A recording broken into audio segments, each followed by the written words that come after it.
BCN news. Narasapuram పట్టణంలోని రుస్తుంబాద కబడ్డీ స్టేడియంలో గోగులమ్మ ఉత్సవం కమిటీ ఆధ్వర్యంలో నిర్వహిస్తున్న జాతీయ స్థాయి స్త్రీ పురుష కబడ్డీ పోటీలను AP Kapu corporation chairman Kothapalli Subbarayudu, DSP doctor Sri Vedalu ప్రారంభించారు. క్రీడా జ్యోతిని వెలిగించి శాంతిక పోతలను ఎగరవేశారు. అంతకుముందు అంబేద్కర్ సెంటర్ నుంచి కబడ్డీ స్టేడియం వరకు క్రీడా జ్యోతితో వివిధ రాష్ట్రాల నుంచి వచ్చిన క్రీడాకారుల ప్రదర్శన నిర్వహించారు. 5 రోజుల పాటు జరిగే ఈ పోటీలలో వివిధ రాష్ట్రాలకు చెందిన 25 జట్లు తలపడనున్నాయి. ఈ విజేతలకు 7 లక్షల ప్రైజ్ మనీతో పాటు షీల్డ్ అందించనున్నారు. ఇటు పోటీలను ప్రారంభించి కొత్తపల్లి మాట్లాడుతూ పండుగ వేళల్లో యువత చెడు వ్యసనాల వైపు వెళ్లకుండా ఉండేందుకు క్రమం తప్పకుండా 35 ఏళ్లుగా ఈ పోటీలు నిర్వహిస్తున్నామన్నారు. మేడం ఒకసారి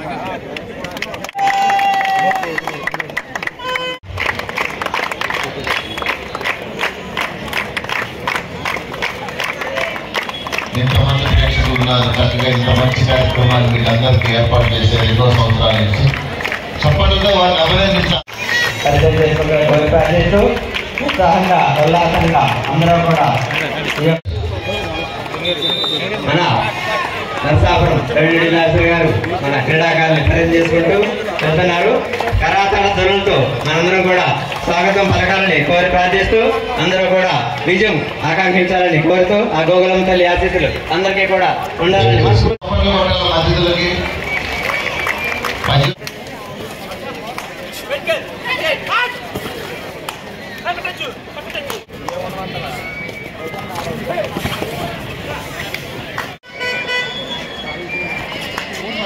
కూడా నేను ఈ సందర్భంగా తెలియపడుతున్నా. ఆ విధంగా మా యొక్క ఆదర్శం ఏంటంటే తప్పనిసరిగా వారి యొక్క భవిష్యత్తు బాగుంటుంది అనుకోండి ఒక మంచి సంకల్పంతో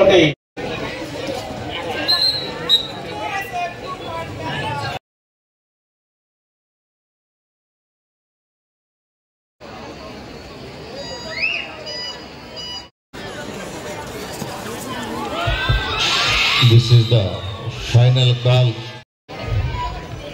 దయచేసి ఉమ్మన్ కోర్టులో ఉన్న ప్రేక్షకులంతా బయటకు వచ్చేయండి అమ్మా. పిల్లలు సార్, ఉమెన్ కోర్టులో ఉన్న ప్రేక్షకులను బయటకు రప్పించండి సార్. వాళ్ళందరూ బయటకు రమ్మండి సార్. కోర్టులోకి ఎంటర్ అయిపోతున్నారు. కింద బయట కూర్చోమని, లేకుంటే బయట కూర్చోమని కింద. స్టేడియం మీద ఉన్నటువంటి ఆ ఫ్యామిలీస్ అందరినీ కూడా చూస్తుంటే మరి ఫ్యామిలీస్తో పిల్లలతో అందరూ కూడా తల్లిదండ్రులు మహిళా సోదరులు అందరూ కూడా ఎంతో ఆనందంగా కబడ్డీ తిలకించాలని ఇంత పెద్ద ఎత్తున 2,000 మంది విచ్చేసినటువంటి మీ అందరికీ కూడా మరొకసారి నా హృదయపూర్వకమైన ప్రత్యేకమైన అభినందన తెలియపరుస్తున్నా. అదేవిధంగా మన పెద్దలందరూ కూడా ఇప్పుడు కూడా ఎంతో గౌరవంగా ఈ కబడ్డీ టోర్నమెంట్ స్టార్టింగ్ కానీ ప్రైజ్ డిస్ట్రిబ్యూషన్లో కానీ మన నరసాపురం నియోజకవర్గంలో ఒక మాటలు చెప్పాలంటే వయోవృద్ధులు నెక్కడి సుబ్బారావు గారు, డాక్టర్ సింగు సత్యనారాయణ గారు. ఎప్పుడైనా పొరపాటు నేనైనా మిస్ అవుతాను కానీ వీళ్ళిద్దరూ ఎప్పుడు కూడా 30 సంవత్సరాలు బట్టి ఏ రోజుని కూడా మిస్ అవ్వకుండా ఒక కమిట్మెంట్తో ఒక మంచి కార్యక్రమం జరుగుతుంది. ఈ సమాజంలో ఎల్డర్స్గా, సమాజంలో పెద్దలుగా ఇటువంటి మంచి కార్యక్రమాన్ని మనమంతా ఎక్కడితో ఒక 10 రూపాయల లక్ష్యంతో మనం ఈ కార్యక్రమాన్ని గడిచిన 30 సంవత్సరాలు బట్టి నిరాటకంగా ఈ కార్యక్రమాన్ని మనం కొనసాగిస్తున్నాం. మనకు ముఖ్యంగా గోగులమ్మ తల్లి కమిటీ, ఉత్సవ కమిటీ వాళ్ళందరూ కూడా ఆర్నిస్లో కష్టపడి, ఎందుకంటే రాత్రి వాళ్ళు కష్టపడితేనే కానీ ఇంతమందికి అకామిడేషన్ కానీ, ఇంతమంది ఫుడ్ అరేంజ్మెంట్స్ కానీ, ఇంతమంది వాళ్ళు వచ్చేటప్పుడు వెళ్ళేటప్పుడు వచ్చిన వాళ్ళు రిసీవ్ చేసుకుంటాం. ఈ కబడ్డీ టోర్నమెంట్స్ని మన రాష్ట్ర స్థాయిలో కానీ, జాతీయ స్థాయిలో కానీ, అంతర్జాతీయ స్థాయిలో కానీ దీన్ని తెలుగుపరిచినటువంటి ప్రత్యేకంగా ఎలక్ట్రానిక్ మీడియా వారికి, ప్రింట్ మీడియా వారికి కూడా మీకు కూడా ప్రత్యేకమైన హృదయపూర్వకమైన అభినందన తెలియపరుస్తున్నా. వేరే స్టేట్స్ నుంచి వచ్చిన టీమ్స్ కి, కబడ్డీ ఆడటానికి వచ్చిన టీమ్స్ కి I'm really very happy. There are 9 women teams. వీళ్ళందరికీ నా సంక్రాంతి శుభాకాంక్షలు. ఇలాంటి గ్రేట్ ప్రోగ్రామ్ ఆర్గనైజ్ చేసినందుకు first I would like to appreciate Subbarayudu గారు ఫర్ సచ్ నైస్ సెలబ్రేషన్. నాకు ఇక్కడ సంక్రాంతి అంతా ఇక్కడే కనిపిస్తుంది. గోదావరి జిల్లాలో సంక్రాంతి అంటే ఇలా ఉంటుంది అన్నది నాకు ఇప్పుడు తెలుస్తుంది. It was a very legal thing that is happening here. I really appreciate it. And 30 years నుంచి ఇది కంటిన్యూ చేయడం అంటే it's not a small thing. And I really to be a part of this celebration. I really thank the Utsav committee members for giving me this opportunity. Thank you so much. And all the best to all the teams. Thank you. రాష్ట్రంలో మంత్రి పదవిలో ఉన్నప్పటికీ సామాన్య రైతుగా స్వయంగా సొంత పొలం పనులను చేస్తుంటారు. ఆయన ఎవరో కాదు, ఎంతో ఎత్తు ఎదిగినా ఒదిగి ఉండే మనస్తత్వం గల పశ్చిమ గోదావరి జిల్లా పాలకొల్లు ఎమ్మెల్యే, మన రాష్ట్ర జలవనరుల శాఖ మంత్రి నిమ్మల రామానాయుడు. సంక్రాంతి పండుగ కనుమ రోజున కొంత తీరిక సమయం దొరకడంతో ఉదయాన్నే సొంతూరు అగత్తిపాలెం గ్రామంలో ఉన్న పొలంకి వెళ్లి వరి చేలకు మందును స్ప్రే చేస్తూ కనిపించారు. ఇప్పుడే కాదు, మొదటి నుంచి పొలం పనులు చేసుకోవడం రామానాయుడుకు చాలా ఇష్టం. రైతు కూలీలతో కలిసి మమేకమవుతూ ఉంటారు. కొంత మనుషులతో కలిసి ఆ పంట పొలాలలో పని చేయడం నాకు చాలా సంతోషాన్ని, చాలా తృప్తినిచ్చింది. ఈ సంవత్సరం అంతా కూడా పంటలు బాగా పండి పాడి పంటలతో ఆయురారోగ్య ఐశ్వర్య ఆనందోత్సాహాలతో ప్రజలందరూ కూడా ఉండాలని మనస్ఫూర్తిగా పంట చేను మీద ఉండి మరి కోరుకుంటూ ఉన్నా. దరిదాటి ఉరకలు వేసే ఏ నదికైనా తెలిసిందా తనలో ఈ ఉరవడి పెంచిన తొలిచిన కేదంటే సిరిపై రై ఎగిరే వరకు చేనుకు మాత్రం తెలిసిందా తనలో కనిపించే కళలకు తొలి పిలిపేదంటే.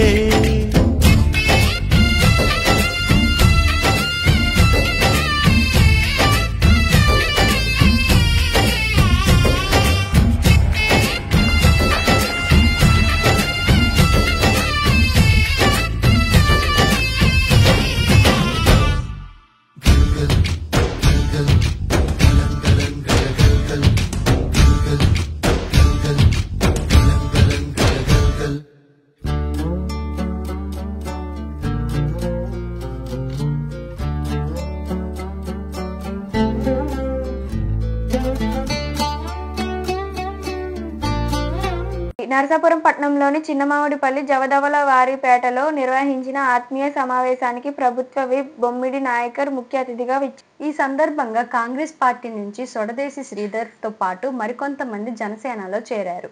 వీరందరికీ పార్టీ కండువలు వేసి సాధారణంగా ఆహ్వానించారు.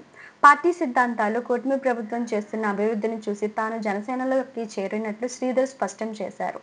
పార్టీలో చేరిన ప్రతి ఒక్కరికి జనసేనలో సముచిత స్థానం కల్పిస్తామని ఎమ్మెల్యే ప్రభుత్వ విప్ బొమ్మిడి నాయకర్ హామీ ఇచ్చారు. దీంతో పాటు స్థానికంగా నెలకొన్న సమస్యలను నాయకర్ దృష్టికి తీసుకెళ్లారు. శ్రీధర్ చెప్పిన సమస్యలను కూడా పూర్తిగా పరిష్కరిస్తామని నాయకర్ ఆత్మీయ సమావేశంలో స్పష్టం చేశారు.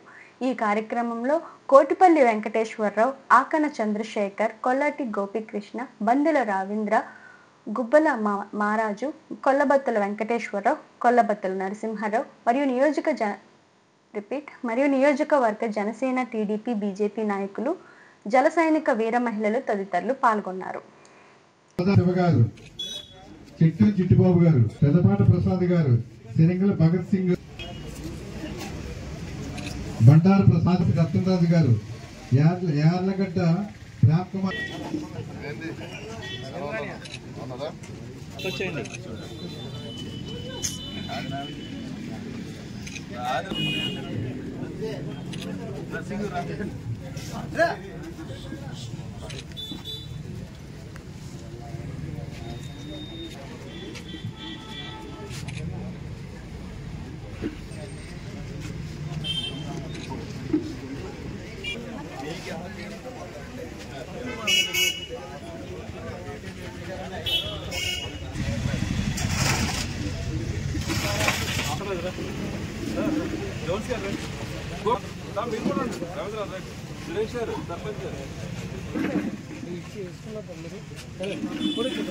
అస్తిత్వం ముఖ్యమైనది, ముద్రితమైంది. చరిత్రలో వచ్చేది మెజారిటీ మీరే. మీ జీవితం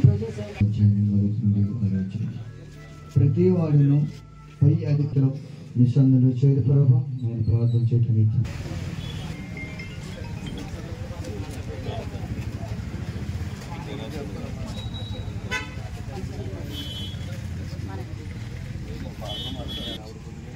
ఆవిడ వచ్చారు సార్ ఆల్రెడీ మా క్రిస్మస్ గతంలో కూడా శ్రీధర్ అంటే నాకు ఇద్దరికి కూడా మంచి రిలేషన్ ఉంది. మరి ఎప్పటి నుంచి వస్తానండి వాడు సందర్భం ఇప్పుడు కుదిరింది ఈ రోజున.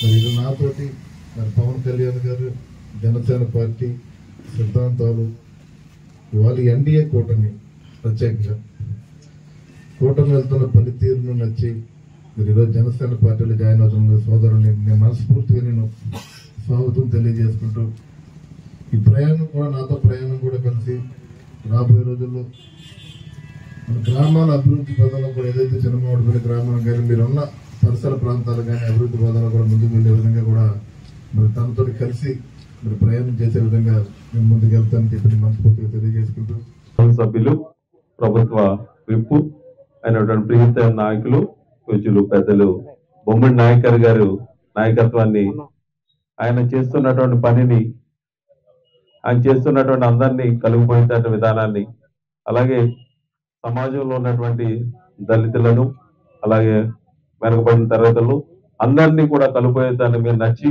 ఈరోజు జనసేన పార్టీలో చేరటం జరిగింది.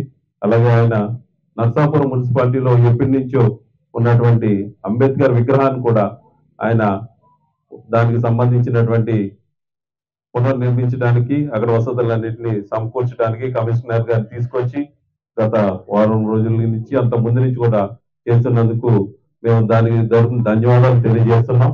ఎందుకంటే ఇంతవరకు చాలా ఎమ్మెల్యేలు, చాలా మంది కూడా మేము వింత పత్రాలు ఇచ్చి తీసుకువెళ్ళడం జరిగింది. అయినప్పటికీ ఎవరు స్పందించలేదు. ఈ రోజు అక్కడ శిథిలావస్థల పరిస్థితిలో ఉన్నటువంటి పరిస్థితులు ఉన్నాయి. వాటిని చేస్తున్న విధానానికి కానివ్వండి, అలాగే ఉన్నటువంటి ప్రభుత్వంలో ఉన్నటువంటి పథకాలన్నింటిని కూడా మళ్ళీ ప్రవేశపెట్టి ఈ కూటమి ప్రభుత్వం ద్వారా ప్రభుత్వ ఆశయాలు అలాగే ఉన్నటువంటి సమాజంలో ఉన్నటువంటి అందరికీ చేరేలాగున మేమందరం నాయకత్వంలో పనిచేయడానికి నిర్ణయించుకున్నాం. ఈ రోజు నుంచి మేము కూడా బలపరుస్తూ నాయకత్వంలో పనిచేయడానికి మీ అందరూ కూడా ఇక్కడ 100 మంది జన సైనికుల కింద ఈ రోజు మేము జవదాలపేట, చిన్నవాడపల్లి, నర్సాపూర్ టౌన్ లో జాయిన్ అవడం జరిగింది. కాబట్టి ఈ రోజు నుంచి నాయకత్వంలో పనిచేయడానికి సిద్ధంగా ఉన్నాం. కాబట్టి మీ అందరికి కూడా ధన్యవాదాలు తెలియదు. పాలకోలు నియోజకవర్గం 3 గ్రామాల్లో 3.30 కోట్లతో సిమెంట్ రోడ్లు, డ్రైన్లు, మంచినీటి సరఫరా నిర్మాణ అభివృద్ధి పనులకు శంకుస్థాపన చేసిన మంత్రి నిమ్మల రామానాయుడు. నాడు జగన్ పాలనలో తాగే నీళ్లు సైతం కలుషితమై ఇంటి ముందు కల్లాపు వేసుకునేందుకు కూడా పనికి వచ్చేది కాదు. నేడు చంద్రబాబు ప్రజలకు స్వచ్ఛమైన త్రాగునీటిని అందించేందుకు అధిక ప్రాధాన్యత ఇస్తున్నారు. గత వైసీపీ ప్రభుత్వం పరిశ్రమలు వెనక్కి వెళ్లడంతో పాటు పారిశ్రామికవేత్తలు రాష్ట్రం వైపు చూడాలంటే భయపడేవారు. నేటి కూటమి ప్రభుత్వంలో రాష్ట్రం నుండి వెళ్లిపోయిన పరిశ్రమలు తిరిగి వస్తున్నాయి. యువతకు ఉద్యోగ ఉపాధి అవకాశాలు పెద్ద ఎత్తున రాబోతున్నాయి. చంద్రబాబు పాలనలో జరిగే అభివృద్ధి సంక్షేమాన్ని చూసి ఓర్వలేని జగన్ సొంత విషపత్రిక ద్వారా అబద్ధాలు, అసత్యాలు రాయిస్తున్నారు. ఒక ఛాన్స్ అంటూ అధికారంలోకి వచ్చిన జగన్ రాష్ట్రాన్ని విధ్వంసానికి గురిచేసి 20-30 ఏళ్లు వెనక్కి తీసుకెళ్లారు. చంద్రబాబు 2047 నాటికి ప్రపంచంలోనే ఆంధ్రప్రదేశ్ను అభివృద్ధిలో మొదటి స్థానంలోకి తీసుకెళ్లాలనే విజన్తో పనిచేస్తున్నారు.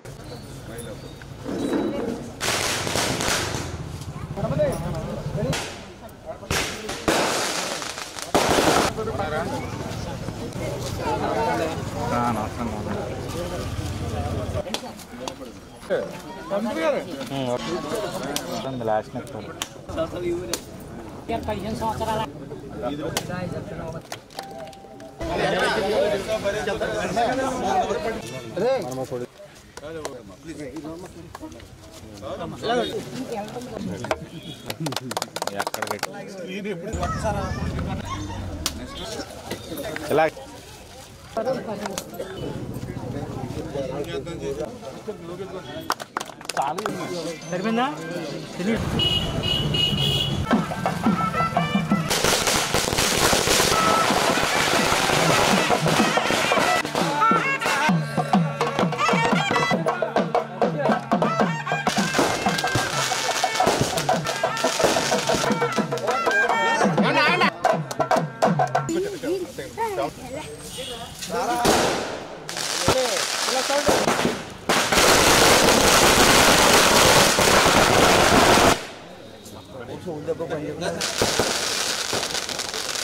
తెలుగుదేశం, జనసేన, బీజేపీ, ఎన్డీఏ ప్రభుత్వం అధికారంలోకి వచ్చిన తర్వాత ఈ 5-6 మాసాలలోనే ఎంత అభివృద్ధి సంక్షేమం పరిగెడుతూ పనిచేస్తుందో దానికి ఉదాహరణే ఈరోజు 3 గ్రామాల్లో జరుగుతున్నటువంటి శంకుస్థాపనలే ఒక ఉదాహరణ. ఏదైతే వెలివిలి, చింతపర్రు, వడ్లవానిపాలెం ఈ 3 గ్రామాలలో కలిపి మరి ఈరోజు ఆర్డబ్ల్యూఎస్ అంటే ఏదైతే త్రాగునీరు కోసం అక్షరాల 2,31,00,000 రూపాయలు. ఈ యొక్క రోడ్స్ డ్రైనేజ్ నిమిత్తం మరొక ₹1,00,00,000 అంటే దగ్గర 3,30,00,000 రూపాయలు దగ్గర ఈ 3 గ్రామాలకి కూడా ఈరోజు మనం పనిచేస్తున్నటువంటి పరిస్థితి. ఇదేదో ఒక మండలానికి కాదు, ఒక నియోజకవర్గానికి కాదు, 3 గ్రామాలకు సంబంధించి ఈవేళ 3 కోట్ల రూపాయల పైబడి ఈవేళ నిధులు ఇస్తూ ఉన్నామని అంటే ఈవేళ ఇంత కష్టకాలంలో కూడా ప్రజల యొక్క సంక్షేమం అభివృద్ధి పట్ల ప్రభుత్వం నిబద్ధత.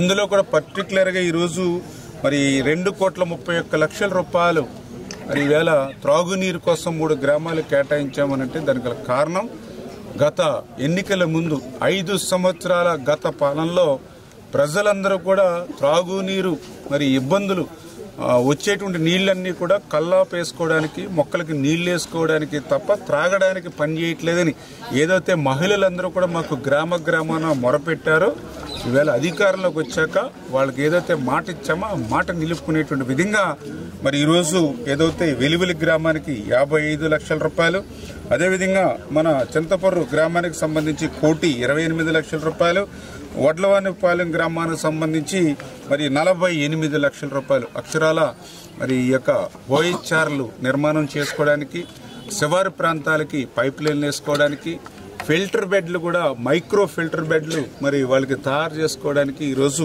ఒక సురక్షితమైనటువంటి త్రాగునీరు ఇచ్చేటువంటి విధంగా ఈ నిధులు మంజూరు చేయడం జరిగింది. ఎందుకంటే వాళ్ళు ఆరోగ్యంగా ఉండాలి అంటే ఖచ్చితంగా సురక్షితమైన త్రాగునీరు ఇవ్వాలనే ఈ ప్రయారిటీ అని చెప్పి ఈ సందర్భంగా తెలియజేసుకుంటూ మరి ఈ రకంగా ఈ 5-6 నెలల్లోనే 14 లక్షల కోట్ల అప్పు ఈ ఆంధ్రప్రదేశ్ రాష్ట్రం మీద ఉన్నటువంటి స్థితిలో కూడా మరి ఇంత పెద్ద ఎత్తున అభివృద్ధి సంక్షేమం మరి పాలన చేస్తూ ఉంటే మరి ఈవేళ జగన్మోహన్ రెడ్డి ఓర్వలేనిటువంటి తనంతో ఏదైతే ఈ ఆంధ్రప్రదేశ్ రాష్ట్రంలో ఒక పక్క రాజధాని నిర్మాణం ప్రారంభమైంది, ఇంకొక పక్క పోలవరం ప్రాజెక్టు కూడా రేపు 2027 డిసెంబర్కి పూర్తి చేయాలనే లక్ష్యంతో పనిచేస్తూ ఉన్నాం. ఈ రాష్ట్రం నుంచి ఏవైతే పరిశ్రమలు పారిశ్రామికలు గత 5 సంవత్సరాల పాలన నుండి ఈ రాష్ట్రం నుంచి ఇతర రాష్ట్రాలకు ఏవైతే పారిపోయారో మళ్ళీ ఆ కంపెనీలన్నింటినీ కూడా మళ్ళీ వెనక్కి తీసుకొచ్చి మళ్ళీ ఇక్కడ పరిశ్రమలు పారిశ్రామికల ద్వారా విద్య, ఉద్యోగ, ఉపాధి అవకాశాలు ఏవైతే యువతకు కల్పించాలనే ఆలోచనతో ఏదైతే ముందుకు సాగుతూ ఉన్నామో, మరొక పక్క మరి జగన్మోహన్ రెడ్డి రద్దు చేసినటువంటి అన్నా క్యాంటీన్లు 200 మళ్ళీ ఈ రాష్ట్రంలో ఏదైతే ప్రారంభించామో, యువతకి ఉద్యోగ అవకాశాల కోసం డిఎస్సి నోటిఫికేషన్ ఏదైతే ఇచ్చామో, ఇట్లా పెద్ద ఎత్తున మహిళలకు 3 గ్యాస్ సిలిండర్లు ఉచితంగా ఫ్రీగా ఏదైతే అందజేస్తూ ఉన్నామో ఇవన్నీ కూడా చూసి వారలేనిటువంటి తనంతో మరి మొన్న 2024 కాదు ఈ అభివృద్ధి సంక్షేమం ఇట్లానే సాగితే మళ్ళీ 25-30 సంవత్సరాల వరకు కూడా ఆంధ్రప్రదేశ్ రాష్ట్రంలో కూటమి ప్రభుత్వమే అధికారంలో ఉంటుందని ప్రజలు భావించడం కాదు, జగన్మోహన్ రెడ్డి కూడా భావించి మరి అనేక రకాలుగా మళ్ళీ అబద్ధాలతోటి అసత్యాలతోటి అంటే ఆ రోజు 2019లో ఒక్క ఛాన్స్ అని అధికారంలోకి వచ్చి ఏ రకంగా అయితే 5 సంవత్సరాల పాలనతో 20 సంవత్సరాలకి వెనక్కి ఆంధ్రప్రదేశ్ని ఏ రకంగా అయితే నెట్టేశాడో మళ్ళీ అటువంటి అబద్ధాల అసత్యాలతోటి తన పత్రిక ద్వారా తన అసత్య అబద్ధపు మరి అవినీతి ఛానల్ ద్వారా ఈరోజు ప్రజలకు ముందుకు వచ్చేటువంటి ప్రయత్నం ఏదైతే జగన్మోహన్ రెడ్డి చేస్తున్నాడో దాన్ని కూడా మీరందరూ కూడా గమనించాలి. ఎందుకంటే ఈరోజు పరిశ్రమలు పెట్టమని, పెట్టుబడులు పెట్టమని ఈవేళ పారిశ్రామికవేత్తల్ని మరి సాక్షాత్తు చంద్రబాబు నాయుడు గారు, పవన్ కళ్యాణ్ గారు, లోకేష్ బాబు గారు అడుగుతూ ఉంటే వాళ్ళు ఒకటే చెప్తూ ఉన్నారు, మళ్ళీ జగన్మోహన్ రెడ్డి రాడనే ఒక గ్యారంటీ మీరు ఇవ్వండి అని చెప్తూ ఉన్నారు. ఎందుకంటే ఇప్పుడు మీరున్నారని చెప్పి మేము కోట్ల రూపాయలు వెచ్చించి ఇక్కడ పరిశ్రమలు పెడతాం, రేపొద్దున మళ్ళీ ప్రజల్ని ఏమార్చి మళ్ళీ ఒక్క ఛాన్స్ మోసం చేసి మళ్ళీ అతను అధికారంలోకి వస్తే మళ్ళీ మేము బుట్టా గిట్టా సర్దుకుని బయటికి పోవాల్సి ఉంది. మరి రాష్ట్రంలో ప్రభుత్వాలు మారినా, పార్టీలు మారినా, పాలసీలు మారడం ఎప్పుడూ చూడలేదు. మరి జగన్మోహన్ రెడ్డి పాలనలోనే ఆ రకంగా విధ్వంసం మేము చూసినటువంటి పరిస్థితి ఉంది, ఇంకా దాన్ని మేము మర్చిపోలేదు అని వేళ మరి ఈ రాష్ట్రంలో పెట్టుబడులు పెట్టాలంటే మరి జగన్మోహన్ రెడ్డిని చూసి భయపడేటువంటి పరిస్థితిలో ఉన్నారని అంటే గత 5 సంవత్సరాల్లో ఎంత విధ్వంసకరమైనటువంటి పాలన జరిగిందో మనందరికీ అర్థమవుతున్నటువంటి పరిస్థితి. అందుకే ప్రజలందరూ కూడా మరొక 20-30 సంవత్సరాల పాటు ఈ అభివృద్ధికి, సంక్షేమానికే మీరు ఓటేసి ఇక్కడ ఈ ప్రభుత్వాన్ని శాశ్వతంగా మనం ఉంచితే రేపు భవిష్యత్తులో 2047 కల్లా ఆ విజన్ ఆంధ్రప్రదేశ్ మళ్ళీ పూర్తయి మన ప్రపంచంలోనే మన రాష్ట్రం అగ్రగామిగా ఉండేటువంటి విధంగా ప్రజలందరూ కూడా సహకరించాలని చెప్పి మీ ద్వారా అందరినీ కూడా కోరుతూ ఉన్నాం. మన పాలకొల్లు నియోజకవర్గంలో ఇన్ని అభివృద్ధి సంక్షేమ కార్యక్రమాలు రామానాయుడు గారి ఆధ్వర్యంలో జరుగుతున్నాయి. కూటమి ప్రభుత్వంలో వేలాది కోట్లు అభివృద్ధి కోసం ఖర్చు పెడుతుందంటే గతంలో జగన్ గారు ఈ నిధులన్నీ ఏం చేశారనేది మేమందరం కూడా ప్రశ్నిస్తున్నాం. ఈవేళ ఒక స్వర్ణయుగం, ఈ రాష్ట్రంలో ఒక స్వర్ణయుగం పెట్టుబడి పెట్టడానికి కానీ అమరావతిని కానీ పోలవరాన్ని కూడా డెవలప్ చేయడానికి ఈ యొక్క కూటమి ప్రభుత్వం చంద్రబాబు నాయుడు గారు, పవన్ కళ్యాణ్ గారు, మోడీ గారి యొక్క సహకారం తీసుకుని డెవలప్ చేస్తున్నారు. ఇక ఈ గ్రామాలన్నీ కూడా శాశ్వతంగా బాగుపడతాయి. ఈవేళ 3,30,00,000 అంటే చిన్న విషయం కాదు, ఒక నియోజకవర్గానికి కాదు, కేవలం 3 విలేజ్లకి ఇంత పెద్ద ఎత్తున గ్రాంట్ వచ్చినందుకు రామానాయుడు గారిని అభివృద్ధిస్తూ ఈ సంక్షేమాన్ని అంతా కూడా ఉపయోగించుకోవాలని ప్రజల కోసం. నరసాపురం పట్టణంలోని స్థానిక అంబేద్కర్ భవనంలో పట్టుభద్రుల ఎన్నికలలో పోటీ చేస్తున్న హర్ష కుమార్ తనయుడు సుందర్ మీడియా సమావేశం ఏర్పాటు చేశారు. ఈ సమావేశంలో జీవి సుందర్ మీడియాతో మాట్లాడుతూ ఒక్కడిగా ఒక తోటి గ్రాడ్యుయేట్ గా పట్టభద్రుల ఎన్నికల్లో నన్ను గెలిపిస్తే ఎంప్లాయ్మెంట్ పరిశ్రమలకు మరియు విద్యా సంస్థలకు నా వంతు కృషి చేస్తానని ఆయన అన్నారు. రాష్ట్రంలో స్కిల్ డెవలప్మెంట్ పై శాసన మండలిలో ప్రశ్నిస్తామన్నారు. మెగా జాబ్ మేళా సంవత్సరానికి ఒకసారి ప్రతి నియోజకవర్గంలో జరిగే విధంగా కృషి చేస్తానన్నారు. ఉద్యోగ అవకాశాలను పెంచుతానని, అలాగే కాంట్రాక్టు ఉద్యోగుల ఉద్యోగ భద్రత కల్పిస్తూ రెగ్యులరైజ్ చేసి సముచిత పే స్కేల్తో పాటు ప్రతి నెల నిర్ణీత తేదీలలో జీతాలు చెల్లించేలా పోరాటం చేస్తానని, యువతలో వ్యాపారాల ప్రోత్సాహం, నైపుణ్యం అభివృద్ధి చెందే విధంగా కృషి చేస్తామన్నారు. మేనిఫెస్టో మీ అందరికీ చెప్పాలన్న ఉద్దేశంతో వచ్చాను.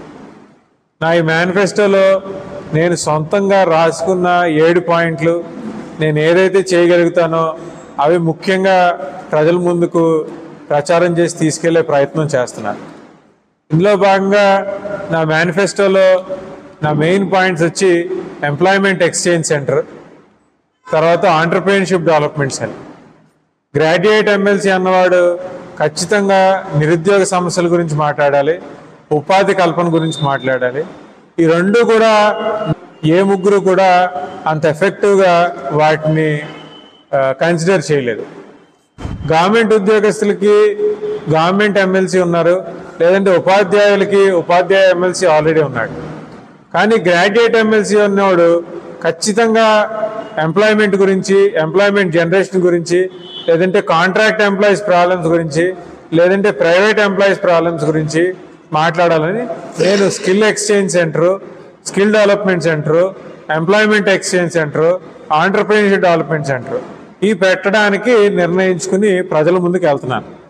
దీంట్లో భాగంగా నేను ముఖ్యంగా ఉపాధ్యాయుల దగ్గరికి వెళ్తున్నాను. ఎందుకంటే నా పాయింట్స్ ఏవైతే ఉన్నాయో ఉపాధ్యాయులకైతే బాగా అర్థమవుతుంది. ఉపాధ్యాయుల ద్వారా ప్రజల్లోకి తీసుకెళ్ళమని ఉపాధ్యాయులను అడుగుతున్నాను. ఇది నెంబర్ 1. సరిపోదు కాబట్టి నేను వారి ఉపాధ్యాయ సంఘాలు, వాళ్ళ ఉద్యోగ సంఘాలు ఏ పిలుపునిచ్చినా, అది 12th PRC గురించి కానివ్వండి, OPS గురించి కానివ్వండి, జీవో నెంబర్ 117 రద్దు గురించి కానివ్వండి, ఏ ప్రాబ్లం అయినా వాళ్ళ ఉపాధ్యాయ సంఘాలు, వాళ్ళ ఉద్యోగ సంఘాలు పిలుపునిస్తే వారితో పాటు నించుంటానని, ఖచ్చితంగా వాళ్ళ వాయిస్ నా వాయిస్గా చేసుకుని రేపు పొద్దున్న కౌన్సిల్లో తీసుకెళ్ళి మాట్లాడడానికి సిద్ధంగా ఉన్నానని, ఒక తోటి మనిషిగా, ఒక తోటి గ్రాడ్యుయేట్గా వాళ్ళందరికీ నేను మాటిస్తున్నాను. నాయకర్ చారిటబుల్ ట్రస్ట్ సేవలు అభినందనీయమని జిల్లా కలెక్టర్ చదలవాడ నాగమణి అన్నారు. సంక్రాంతి సంబరాలను పురస్కరించుకొని నర్సాపురం పట్టణం బాలందర్ రేవుల్లో నాయకర్ చారిటబుల్ ట్రస్ట్ ఆధ్వర్యంలో నర్సాపురం శాసనసభ్యులు మరియు ప్రభుత్వ విప్పు బొమ్మిడి నాయకర్ సతీమణి సునీత నాయకర్ ఆధ్వర్యంలో నిర్వహించిన ముగ్గుల పోటీల్లో గెలుపొందిన వారికి బహుమతుల ప్రదానోత్సవంలో జిల్లా కలెక్టర్ చదలవాడ నాగమణి, జిల్లా ఎస్పీ ఆద్నాన్ నయీం అస్మీ పాల్గొన్నారు. ఈ సందర్భంగా మాట్లాడుతూ మహిళలు అన్ని రంగాల్లోనూ ముందుండాలని, మహిళలు తలుచుకుంటే సాధించలేనిది ఏదీ లేదన్నారు. ఈ కార్యక్రమంలో ఆర్డీఓ దాసిరాజు, డిఎస్పీ శ్రీ వేద పట్టణ ప్రముఖులు, నాయకులు పాల్గొన్నారు. ముగ్గుల పోటీ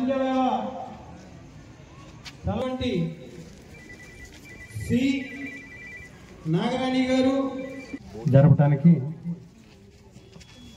ఈ ముగ్గుల పోటీలలో గెలుపొందిన మొదటి బహుమతి అలాగే బొమ్మిడి సునీత గారు, అలాగే బొమ్మిడి విశ్వం జయప్రదం చేసినందుకు థ్యాంక్ యూ వెరీ మచ్ అండి. Thank you very much. First prize Dasireddy Nagajyothi గారికి చేతులు మన కలెక్టర్ గారి చేతుల మీదుగా ఇవ్వడం జరిగింది. అలాగే దాసిరెడ్డి హర్షితకి సెకండ్ ప్రైజ్ మన జిల్లా కలెక్టర్ గారు, ఎస్పీ గారు, మన బొమ్మిడి మాధవి.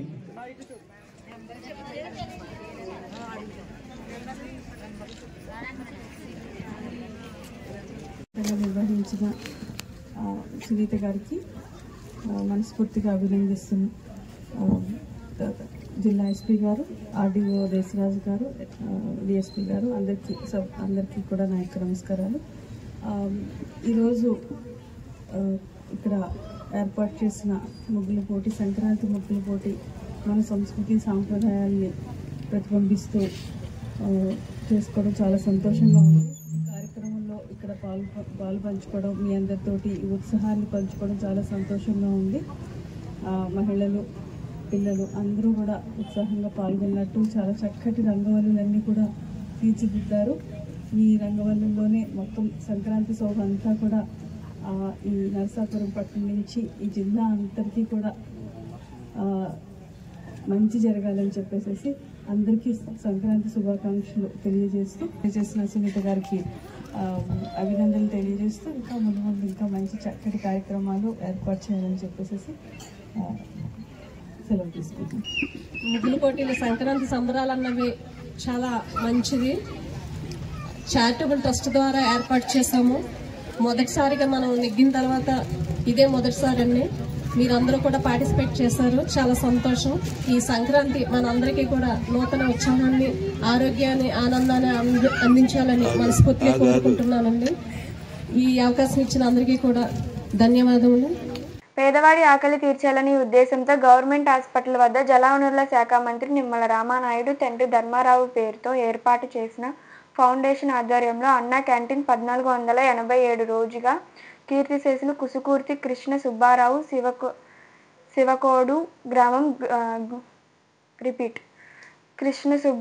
శివకోడు గ్రామం జ్ఞాపకార్థం వారి మేనల్లుడు శ్రీ బొల్ల సుబ్రహ్మణ్యం, శ్రీమతి తులసి కుమారి, గొలవాని చెరువు గ్రామం వారి కుటుంబ సభ్యులు అన్నదాన కార్యక్రమం నిర్వహించడం అభినందనీయమని ధర్మారావు ఫౌండేషన్ సభ్యులు తెలిపారు. వాయిస్ 7 ఈ కార్యక్రమంలో పాలవలస తులసిరావు, పిసిని రాము, కేశవ తదితరులు పాల్గొన్నారు. ఎందుకు స్పందించే హృదయం, ప్రేమించే మనసు, పనిచేసే చేతులు, ఈ ముగ్గురు ఎక్కడైతే ఉంటారో అక్కడ పవిత్రమైనటువంటి కార్యక్రమం జరుగుతుంది. ఈ ప్రభుత్వ ఆసుపత్రికి వచ్చేటువంటి వారు కానీ, అనారోగ్యంతో వచ్చేవారు కానీ, వారి అనుచరులకు ఆకలికి అలమటించకుండా ఉండాలనే సంకల్పంతో మన జలవనరుల శాఖ మార్చులు మన స్థానిక శాసనసభ్యులు డాక్టర్ నిమ్మల రామానాయుడు గారు ఈ మొబైల్ క్యాంటీన్ ద్వారాగా ఈ ప్రభుత్వ ఆసుపత్రుల్లో అన్నా క్యాంటీన్ నిర్వహణ ఈ రోజుకి 1487 రోజుకి చేరుకుంది. ఈ 1487 రోజులు కూడా దిగ్విజయంగా జరగడానికి ప్రధాన కారణం ఏంటంటే దాతల సంపూర్ణ సహాయ సహకారాలు. ఈ రోజున పేదల ఆకలి తీర్చేటువంటి దాతలు ఎవరంటే శ్రీ కీర్తిశేషులు పసుకుర్తి కృష్ణ సుబ్బారావు గారు శివకోడి వీరిది, వారి జ్ఞాపకార్థం సందర్భంగా వారి మేనల్లుడు బోళ్ల సుబ్రహ్మణ్యం గారు, తులసి కుమారి గారు, గొలవాన్ చెరువు వీరు ఏర్పాటు చేయడం జరిగింది. కృష్ణమూర్తి కృష్ణ సుబ్బారావు గారి ఆత్మకు శాంతి చేకూరాలని, అలాగే సుబ్రహ్మణ్యం గారు, తులసి కుమార్ గారి కుటుంబానికి అష్టైశ్వర్యాలు కలిగి ఇటువంటి పేదల ఆకలి తీర్చేటువంటి సంకల్పాన్ని ఆ భగవంతుడు కల్పించాలని మనసావాచ కోరుకుంటూ ఈ కార్యక్రమాన్ని ప్రారంభించవలసిందిగా మా నాయకులు కోరుతున్నారు.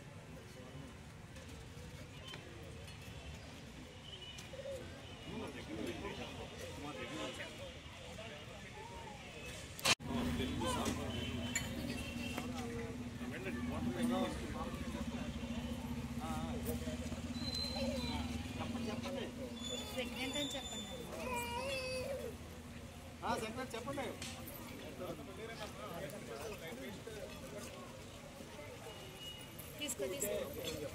తీసుకో ప్లేట్ తీసుకో.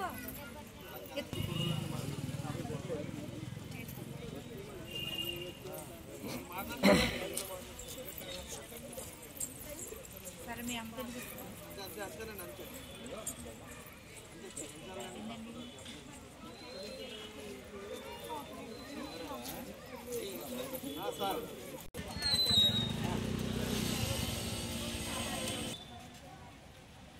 వచ్చాను.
ఈ వార్తలు ఇంతటితో సమాప్తం. తిరిగి నెక్స్ట్ బులెటిన్లో కలుసుకుందాం. అంతవరకు సెలవు. నమస్కారం.